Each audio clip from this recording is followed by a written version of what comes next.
bagi kalian yang merupakan praktisi Wicca, pasti tidak asing dengan istilah hukum 3 atau hukum 3 kali lipat ya. Yang mana disebutkan bahwa setiap yang kamu kirimkan, entah itu yang baik ataupun yang buruk, akan kembali kepada kamu 3 kali lipat. Mirip seperti karma atau hukum sebab akibat ya.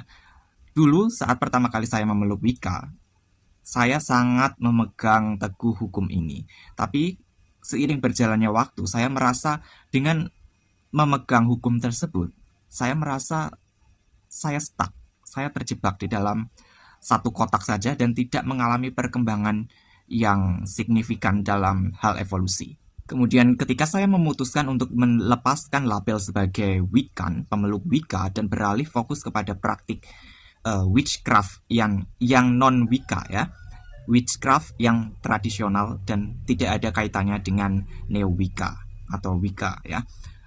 Saya meninggalkan hukum 3 kali lipat, hukum 3. Tapi belakangan ini ya, baru-baru ini ketika saya sedang merenungkan sesuatu ya, kemudian saya menemukan sebuah simbol, yaitu simbol Triquetra ya. Saat saya melihat simbol Triquetra, kemudian saya teringat akan hukum 3 kali lipat. Dan secara otomatis saya mengunduh informasi dalam pikiran saya mengenai hukum tersebut.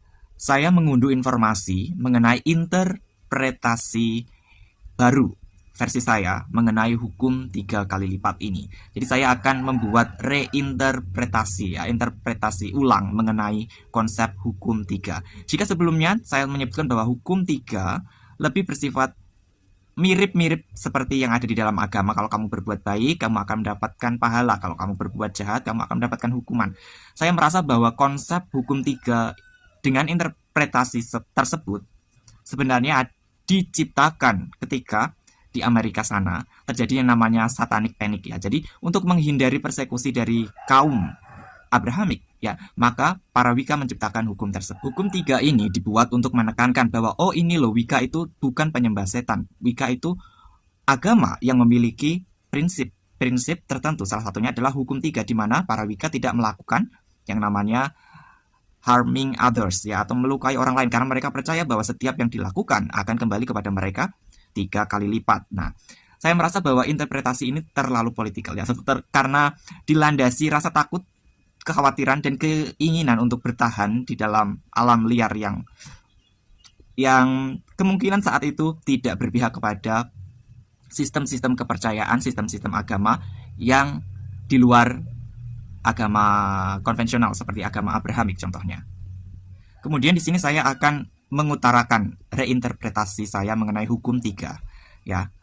Hukum 3 di sini bukan yang dimaksud, bukan setiap yang kamu lakukan baik dan buruk akan kembali kepadamu 3 kali lipat. Melainkan maksudnya adalah apa yang kamu lakukan di kehidupan saat ini adalah dipengaruhi oleh apa yang kamu perbuat di kehidupan masa lampau.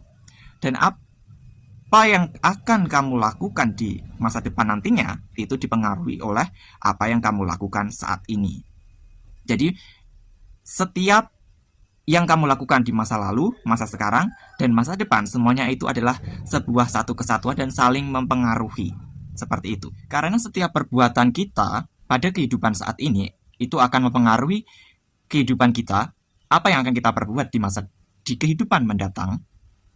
Maka diharapkannya kita berdiri pada titik yang netral, pada momen here and now ya. Kita menyebutnya seperti itu. Ini ada hubungannya dengan simbol Triquetra ya. Triquetra itu setiap sudutnya melambangkan, yang bagian atas adalah masa lalu, kemudian bagian bawahnya sebelah kanan adalah masa kini, dan sebelah kiri adalah masa depan.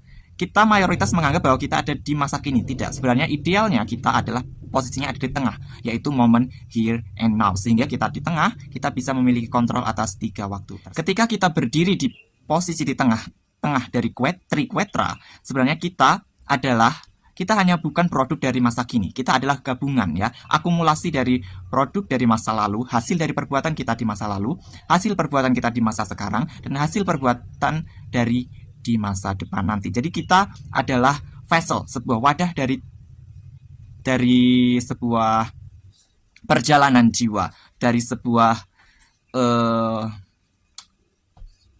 pengalaman hidup dan memori yang ada di kehidupan masa lalu, masa sekarang, dan masa depan. Ketika kita berdiri di posisi here and now, kita menjadi penguasa waktu. Sekarang kita bicara mengenai seorang magician atau witch. Seorang witch idealnya berdiri di tengah-tengah triquetra, posisi di tengah, yaitu di moment here and now. Sekarang, momen sekarang. Tidak boleh terlalu fokus ke masa lalu, tidak boleh terlalu fokus ke masa sekarang, tidak boleh terlalu fokus ke masa depan, karena itu akan memecah keseimbangan, sehingga kita tidak merepresentasikan harmoni dari kosmos itu sendiri. Karena penyihir, seorang witch, adalah embodiment dari penjaga harmoni hukum kosmos, ya. Jika seorang penyihir atau manusia secara umum terlalu fokus ke masa lalu atau berada terlalu selaras atau terlalu masuk ke dalam dimensi waktu masa lalu, biasanya secara mental, secara pikiran dan batinnya mereka akan dipenuhi dengan rasa bersalah. Contoh orang yang terlalu atau sedang terjebak di dalam dimensi waktu masa lalu, mereka biasanya dihantui oleh rasa bersalah. Mereka memiliki rasa bersalah, penyesalan, dan juga keinginan untuk mengubah masa lalu. Semua orang pasti mengalami ini, tidak hanya penyihir. Saya mengalami, kamu juga pasti mengalami hal seperti itu. Adalah tanda bahwa kita terjebak di dalam dimensi waktu masa lalu. Nah, sekarang bagi orang yang terjebak di dalam dimensi waktu masa sekarang atau present time, ya, dimension of present time, biasanya kita yang terjebak di dalam dimensi tersebut akan fokus, ya, hanya fokus saja pada pencapaian keinginan, ambisi, obsesi, hal-hal semacam itu. Intinya pemenuhan kenikmatan indrawi. Orang yang terjebak di dalam dimensi waktu masa sekarang biasanya punya prinsip you only live once, YOLO yang semacam itu, ya. Kamu hanya hidup sekali, jadi nikmati saja. Kita bersukaria, heboh-hebohan, hidup dengan hedonan, ya, yang semacam itu. Kalian pasti sudah paham, ya. Lalu seperti apa cirinya jika seorang penyihir atau orang secara umum terjebak di dalam dimensi masa depan, ya? Dimensi masa depan biasanya menyebabkan seseorang itu memiliki overthinking, ya, pikiran-pikiran yang tak terkendali, pikiran-pikiran yang berlebih, pikirannya tidak bisa diam, juga memiliki kecemasan yang berlebih, anxiety.